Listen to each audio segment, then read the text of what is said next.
चलिए आज एक 7 दिन के सफर पर चलते हैं। एक ऐसा चैलेंज जो एक बहुत पुराने फॉर्मूले पर टिका है। एक ऐसा फॉर्मूला जो कहता है कि पीढ़ियों से चले आ रहे इमोशनल दर्द को खत्म किया जा सकता है। सीधा शुरू करते हैं इसे समझना। कभी ऐसा महसूस हुआ है कि बिना किसी वजह के घबराहट हो रही हो? मतलब सब कुछ ठीक चल रहा है, लेकिन अचानक से सीने में एक भारीपन सा लगता है। या कभी-कभी ऐसा गुस्सा आता है जो हमारे स्वभाव का हिस्सा है ही नहीं। अब यहाँ पर एक बहुत ही चौंकाने वाली बात है। क्या हो अगर ये जो एंजाइटी या डिप्रेशन महसूस हो रहा है, वो असल में हमारा हो ही नहीं? जी हाँ, ये वो अनसुलझी भावनाएं हो सकती हैं जो शायद हमारे माता-पिता या दादा-दादी या उनसे भी पहले की पीढ़ियों ने महसूस की थीं, लेकिन वो उसे कभी प्रोसेस ही नहीं कर पाए। और ये जो बिना प्रोसेस हुए इमोशंस है ना, ये एक तरह की एनर्जी बनकर, संस्कार बनकर हमारे डीएनए में, हमारी नाभि में और नर्वस सिस्टम में कैद हो जाते हैं। और ये असर 7 पीढ़ियों तक पीछे जा सकता है। और सबसे दिलचस्प बात जानते हैं क्या है? हमारा प्राचीन ज्ञान और आज की मॉडर्न साइंस दोनों एक ही चीज की बात कर रहे हैं, बस उनके शब्द अलग-अलग हैं। देखिए, ज्योतिष में जिसे पितृदोष कहते हैं, आज का विज्ञान उसे जेनेरिक ट्रॉमा या सेल्यूलर मेमोरी का नाम देता है।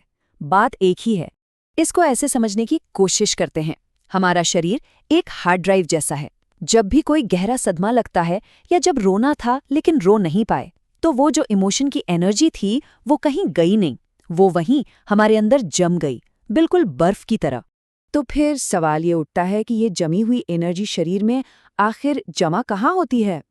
ज्यादातर लोगों को लगता है कि डिप्रेशन दिमाग का खेल है, लेकिन असल में ये शरीर में होता है, हमारी रीढ़ की हड्डी में, हमारी नाभि के ठीक पीछे। और यहीं पर एंट्री होती है वेगस नर्व की। आप इसे शरीर की शांति की नस भी कह सकते हैं। जब हम तनाव या डर में होते हैं ना, तो यही नस फाइट या फ्लाइट मोड में फंस जाती है और शरीर में उस सारे स्ट्रेस को कैद कर लेती है। अब देखिए ये कनेक्शन, ये नस दिमाग से शुरू होकर रीढ़ की हड्डी के रास्ते पेट तक जाती है। हमारे प्राचीन ज्ञान में इसी रास्ते को कुंडलिनी ऊर्जा का मार्ग कहा गया है। तो ये जो एंग्जाइटी महसूस होती है ना, वो कुछ और नहीं बल्कि यही एनर्जी है जो ऊपर उठना चाहती है, लेकिन उन जमे हुए इमोशंस ने रास्ता रोक रखा है।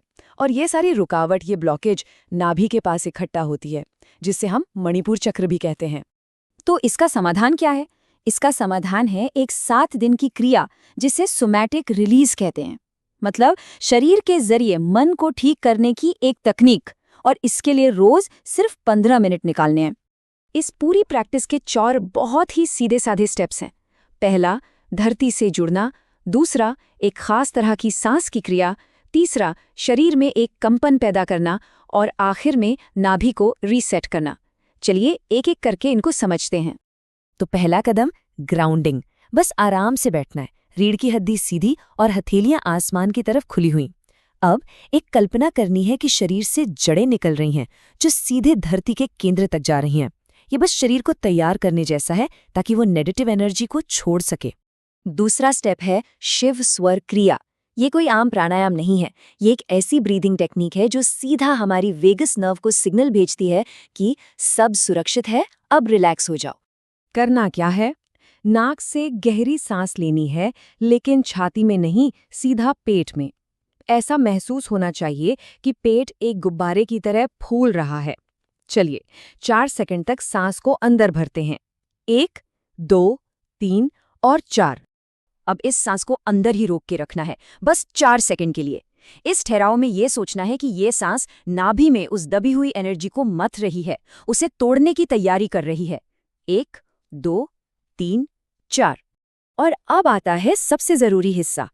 7 सेकंड तक बहुत ही धीरे धीरे मुंह से सांस को छोड़ना है। यही वो धीमी सांस है जो हमारी वेगस नर्व को एक्टिवेट करती है और हमारे दिमाग को शांत होने का सिग्नल देती है। तो याद रखिए, 4 सेकंड अंदर, 4 सेकंड होल्ड, 7 सेकंड बाहर। बस इसे 10 बार दोहराना है। तीसरा स्टेप है गुंजन।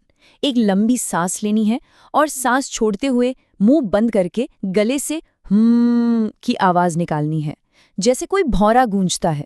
बस ये कल्पना करनी है कि ये आवाज, ये वाइब्रेशन एक ड्रिल मशीन की तरह है जो अंदर जमी हुई एनर्जी को तोड़ रही है। और हाँ, एक बहुत ज़रूरी बात, इस गुंजन के दौरान अगर शरीर अपने आप हिलना चाहे, कांपना चाहे, तो उसे रोकना नहीं है, होने देना है। बिल्कुल वैसे ही जैसे जानवर जब किसी खतरे से बचते हैं तो अपने शरीर को जोर-जोर से हिलाकर डर की एनर्जी को बाहर फेंक देते हैं। हमें भी बस वही करना है। और आखिरी स्टेप है अग्नि संस्कार। शांत होकर बैठना है और अपना दाहिना हाथ अपनी नाभि पर रखना है और बस महसूस करना है कि हथेली से एक गर्म सुनहरी रोशनी निकलकर नाभि के अंदर जा रही है और सारे पुराने पैटर्न्स को जलाकर राख कर रही है। चलिए, अब ये भी देख लेते हैं कि इन 7 दिनों के सफर में क्या-क्या हो सकता है, क्योंकि ये रास्ता हमेशा एकदम सीधा नहीं होता। हो सकता है पहले या दूसरे दिन बहुत हल्कापन महसूस हो, लेकिन तीसरे या चौथे दिन अचानक से भारीपन लग सकता है। इसे कहते हैं हीलिंग क्राइसिस। अरे जब घर की गहरी सफाई होती है तो धूल तो उड़ती ही है ना। ये बस एक संकेत है कि अंदर जो गंदगी दबी थी वो बाहर आ रही है, तो इससे घबराना नहीं है। 5वें दिन से एक नई तरह की शांति और ठहराव महसूस होने लगेगा।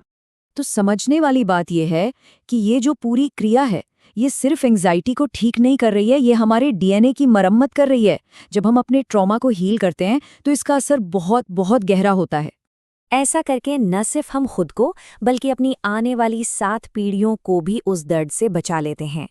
एक तरह से हम अपनी पूरी वंश परंपरा के लिए एक हीलर बन जाते हैं। तो आखिरी सवाल यही है, क्या हम अपने वंश के लिए वो इंसान बनने को तैयार हैं जो इस दर्द के चक्र को हमेशा के लिए तोड़ दे, अपने कंधों से पीढ़ियों का ये बोझ उतारने के लिए तैयार हैं?